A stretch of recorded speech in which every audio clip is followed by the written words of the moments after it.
Hello guys, welcome to my new video. आज की video में मैं आपको ब्लाउज़ की कटिंग एंड स्टिचिंग सिखाऊंगी। बेल्ट वाले ब्लाउज़ की 42 चेस्ट साइज़ में ये ब्लाउज़ होने वाला। तो देखिए इस तरीके से मेरे पास लेंथ में ये कपड़ा है। ये ब्लाउज़ का पीस नहीं है, लेंथ में ये कपड़ा था मेरे पास, इसी में से मैं आपको सिखा रही हूँ, लेके आई थी। गर्मियों के लिए ऐसे कपड़े बहुत ही ज़्यादा यूज़फुल रहते हैं। तो देखिए पहले हम बैक पार्ट की कटिंग करेंगे। ओपन वाली साइड मेरी साइड है, बंद वाली आपकी साइड है। तो देखिए लेंथ लेना है, लेंथ में आपको 2 इंच प्लस करके लेना है। उसके बाद शोल्डर लिए हैं मैंने यहाँ 5.5 इंच। शोल्डर के बाद में आर्महोल का टीप हम लेंगे 6 इंच। उसके बाद में हम लेंगे चेस्ट अपना। तो चेस्ट मेरा 42 है, उसका 1/4 पार्ट हो गया 10.5 इंच। उसमें हम 2 इंच मार्जिन का ऐड कर लेंगे। तो देखिए इस तरीके से करेंगे। उसके बाद में वेस्ट लेंगे हम। वेस्ट आपकी जितनी भी है उसका 1/4 कीजिएगा। 1 इंच हम डार्ट का ऐड करेंगे और 2 इंच हम मार्जिन का ऐड करेंगे। इन दोनों लाइंस को आपस में हम मिला देंगे। अगर आपको बैकग्राउंड से आवाज़ें सुनाई दे रही हो तो प्लीज़ उनको इग्नोर करने की कोशिश कीजिएगा फ्रेंड्स, क्योंकि मेरा घर ऑन रोड है, इसलिए यहाँ आवाज़ें आती रहती हैं। तो देखिए जहाँ से हमने शोल्डर ड्रॉ किया है वहाँ से हम 1/2 इंच आगे की साइड इस तरीके से बढ़ाएंगे और फिर हम शोल्डर की शेप दे देंगे यहाँ पे राउंड शेप। अब इसके बाद में हम नेक ड्रॉ करेंगे। तो नेक की लेंथ जो रखेंगे वो हम 11 इंच रखेंगे और इसकी विड्थ रखेंगे 2 इंच। नीचे से जो रख रही हूँ मैं इसकी विड्थ वो 4 इंच रखूँगी मैं। आप चाहे तो कम भी रख सकते हैं, बट मुझे यहाँ डीप नेक और चौड़ाई में बनाना है नेक, इसलिए मैंने इसको इस तरीके से रखा। और उसके बाद में हम इसमें शेप दे देंगे। आप इसमें कोई भी शेप का नेक बना सकते हैं, मैं राउंड शेप में ही बनाऊँगी।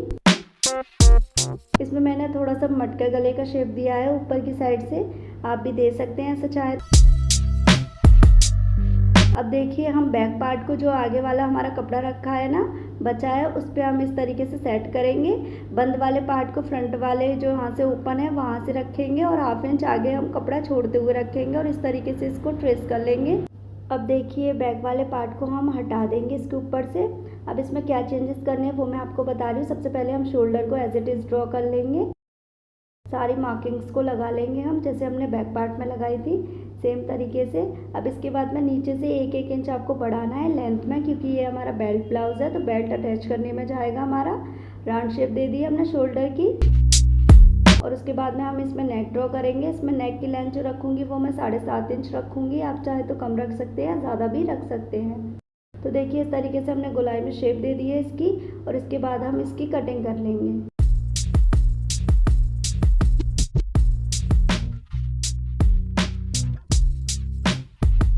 तो देखिए इसकी कटिंग हमने कर ली है। अब इसके बाद में हम बेल्ट की कटिंग करेंगे। तो आगे की साइड से हम जहाँ से नेक है वहाँ से लेंगे हम 4 इंच ऊपर और पीछे की साइड से लेंगे हम 3 इंच ऊपर।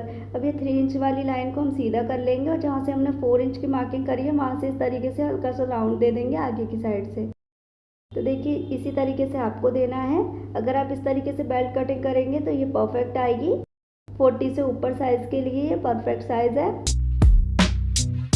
तो देखिए अब हम प्लेट्स की मार्किंग करेंगे। तो आगे नेक की साइड से लेना है आपको 4.5 इंच, ऊपर से लेंगे हम 10.5 इंच और इस तरीके से इसको सीधा मिला लेंगे। उसके बाद में हम आगे की साइड से 2 इंच आगे जाएंगे। इस तरीके से तिरछे में रखिएगा टेप को और सीधी लाइन इस तरीके से ड्रॉ कर दीजिएगा तिरछे में। अब इसके बाद में सेम तरीके से हम दूसरी साइड की प्लेट डालेंगे। 2 इंच हम आगे लेंगे और नीचे से भी हम 2 इंच ले लेंगे इसमें और इसको हम इस तरीके से तिरछे में मिला देंगे। अब सेम तरीके से हमें आर्महोल वाली प्लेट को भी ड्रॉ कर लेना है। आपको सभी प्लेट्स में 2-2 इंच का ही गैप रखना है। इस तरीके से हमारी चारों प्लेट्स की मार्किंग हो चुकी है। अब इसके बाद में इसको हम डार्क कर लेंगे और इस तरीके से एक दूसरे के ऊपर रखते हुए इसको हम ट्रेस कर लेंगे। इसी तरीके से आपको सेम तरीके से कर लेना है। तो देखिए हमारे दूसरी साइड भी मार्किंग हो चुकी है, इसको हम और डार्क कर लेंगे। अब हमारे दोनों पार्ट्स में प्लेट की मार्किंग हो गई है। बैक पार्ट का आर्महोल हम यहाँ पे मेज़र करेंगे कितना है, 11.5 इंच ये मेरा आया है। तो आपके कपड़ा लेना है अपनी स्लीव की लेंथ के अकॉर्डिंग। इस तरीके से हम कपड़े को फोल्ड करेंगे और इसको लेंगे हम 10.5 इंच लेंगे, क्योंकि हमारा 1 इंच राउंड की शेप में आ जाएगा। तो 10.5 इंच हमने कपड़ा इस तरीके से फोल्ड कर लिया है। दोनों स्लीव्स हमारी इसी में से कटेंगी। स्लीव की लेंथ को मैंने यहाँ 10 इंच रखा है। 2 इंच इसमें मैंने मार्जिन का ऐड किया है और इन दोनों लाइंस को आपस में मिला लिया है। इसकी मोहरी हम रखेंगे 6 इंच और 2 इंच इसमें हम मार्जिन का ऐड करेंगे। अब ऊपर की साइड से हम 3 इंच डाउन कर देंगे और इस तरीके से स्लीव की शेप दे देंगे। इन लाइंस को आपस में मिला लेंगे इस तरीके से। स्लीव्स की शेप हमारी ड्रॉ हो चुकी है। उसके बाद में हम इसकी कटिंग कर लेंगे। तो देखिए अब हम इसमें सेंटर का कट लगाएंगे और उसमें आगे की शेप कट कर देंगे। हम जो हमने फ्रंट आर्म होल किया है उसकी शेप हम कट कर देंगे। तो ये हमारी स्लीव्स की कटिंग हो चुकी है, दोनों स्लीव्स को हमने अलग कर लिया है। अब इसकी स्टिचिंग करने से पहले हम पहले बैक की प्लेट्स की मार्किंग कर लेंगे, तो वो मैं आपको दिखाती हूँ आपको किस तरीके से करनी है। तो देखिए आपको इस तरीके से नेक की साइड से 4.5 इंच लेना है और ऊपर से लेंगे हम 10.5 इंच। वहीं आप 4 से 4.5 इंच की प्लेट इसमें इजीली डाल सकते हैं। तो हमारी बैक प्लेट की मार्किंग हो गई। अब जो हमने प्लेट्स की मार्किंग की थी उसमें हम फ्रंट में प्लेट्स डाल लेंगे, बैक में भी हम प्लेट्स डाल लेंगे।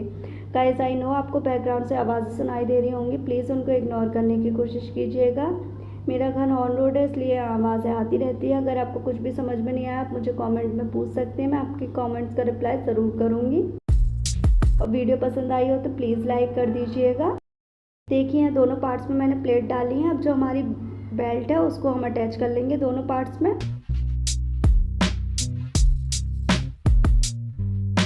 तो देखिए हमने दोनों पार्ट्स में बेल्ट अटैच कर ली है। अब इसके बाद में हम हुक और आई की पट्टी लगा लेंगे। अगर आपको ये नहीं आता आप मुझे कमेंट कीजिएगा, मैं आपको डिटेल में समझाऊंगी।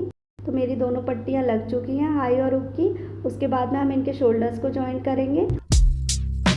शोल्डर आपको किस तरीके से जॉइन करने, देखिए नेक की साइड से आपको थोड़ा सा तिरछे में लेना है, इस तरीके से जैसे मैंने ड्रॉ किया था इसी तरीके से आपको इसमें शोल्डर को जॉइन कर लेना है। और उसके बाद में हम इसकी पाइपिंग लगाएंगे। तो उसके लिए आपको क्या करना है, पाइपिंग वाली पट्टी को इस तरीके से फोल्ड करके और सीधे सीधे इस पर सिलाई लगाती जाना है। एक पैर की आपको सिलाई लगा लेनी है 0.25 इंचज़ की। तो देखिए ओरे पट्टी को आपको सीधा सीधा इसी तरीके से लगाते जाना है। अगर आपको पाइपिंग लगाना है डिटेल में सीखना है उसके लिए आप मुझे कमेंट कर सकते हैं। तो देखिए इस तरीके से हमने ये अटैच कर लिया है। एक्स्ट्रा फैब्रिक को हम कट कर देंगे यहाँ पे और इस तरीके से हम पाइपिंग को फोल्ड करेंगे एक बार और उसके बाद में इस तरीके से दूसरी बार फोल्ड कर देंगे। 1/2 इंच आपको ये पट्टी लेनी है, 1/2 इंच से कम नहीं होनी चाहिए, 1/2 इंच तो आपकी ये होनी ही चाहिए। और इस तरीके से हम इस पर सिलाई लगाते जाएंगे किनारे की साइड में, फोल्ड करके लगानी है आपको ये सिलाई, याद रखिएगा। ये गाइस बिना डोरी की पाइपिंग होने वाली है, बहुत ही फिनिशिंग के साथ में ये बनेगी, तो आप ज़रूर ट्राई कीजिएगा। तो देखिए इस तरीके से हमने इसकी सिलाई लगा ली। अब जो भी एक्स्ट्रा फैब्रिक है हल्का हल्का सा उसको हम ट्रिम कर लेंगे यहाँ पे।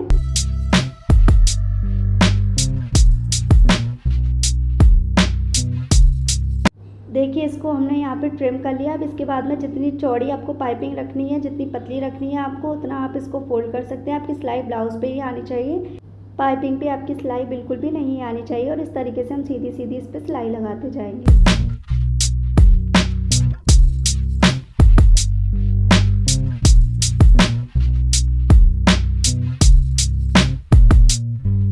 तो देखिए हमारी सिलाई लग चुकी है, हमारी पाइपिंग रेडी हो चुकी है। कितनी फिनिशिंग के साथ में ये लगी है, आप भी सेम तरीके से इसको बना सकते हैं। तो देखिए अब आपको बैक पार्ट में सेंटर में मार्किंग कर लेनी है इस तरीके से जैसे मैं कर रही हूँ। ये हमारी सेंटर की मार्किंग हो चुकी है। अब इसके बाद में फ्रंट पार्ट को एक दूसरे के ऊपर रखते हुए हम यहाँ पे पिन लगा लेंगे, क्योंकि अभी हमारे इसमें हुक नहीं लगे हैं, इसलिए हम पिन से इसको सिक्योर कर लेंगे। एक्स्ट्रा जो भी फैब्रिक है उसको हम कट कर देंगे यहाँ पे। अब दोनों पार्ट्स को लेंगे, सेंटर से सेंटर को मिलाते हुए हम इस तरीके से इसको सीधा रखेंगे। और सीधा रखने के बाद में हम इस पे जो भी एक्स्ट्रा फैब्रिक है उसकी हमको कटिंग करनी है। तो देखिए पहले हम सेंटर से सेंटर को मिलाते हुए इस तरीके से पूरे ब्लाउज को एडजस्ट करेंगे। अब ये हमारा एक्स्ट्रा फैब्रिक है उसको हम पूरा कट कर लेंगे, दोनों पार्ट्स को इक्वल कर लेंगे। आपको भी सेम तरीके से ही करना है। तो देखिए हमारे दोनों पार्ट्स इक्वल हो चुके हैं। अब इसमें हम स्लीव्स अटैच करेंगे। स्लीव्स हमने पहले से ही रेडी करके रखी हैं। सेंटर से हम स्लीव्स को अटैच करना स्टार्ट करेंगे। सेंटर से ही आप स्लीव्स को अटैच कीजिएगा, इससे आपकी स्लीव जो भी एक्स्ट्रा होगी वो बाहर निकल जाएगी। अगर थोड़ी छोटी भी होगी ना तो भी आपकी स्लीव्स आप इसमें बाद में कपड़ा ऐड कर सकते हैं। तो देखिए यहाँ सेंटर से मैंने स्लीव्स को अटैच करना स्टार्ट किया है। ये एक स्लीव मेरी अटैच हो चुकी है। सेम तरीके से हम दूसरी भी कर लेंगे और इसमें हम साइड की फिटिंग लगा लेंगे।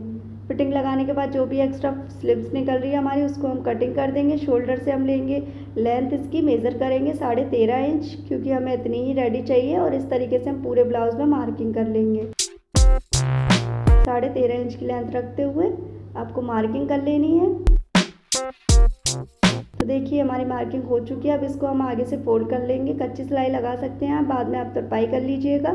तो देखिए सिलाई लगा के मैंने इसको रेडी कर लिया है। ब्लाउज़ हमारा रेडी हो चुका है। होप आपको वीडियो पसंद आई होगी। वीडियो पसंद आई हो तो प्लीज़ लाइक कर दीजिएगा, ज़्यादा से ज़्यादा शेयर कीजिएगा और इसका फाइनल लुक ज़रूर देखिएगा। मिलेंगे नेक्स्ट वीडियो में। Bye bye guys.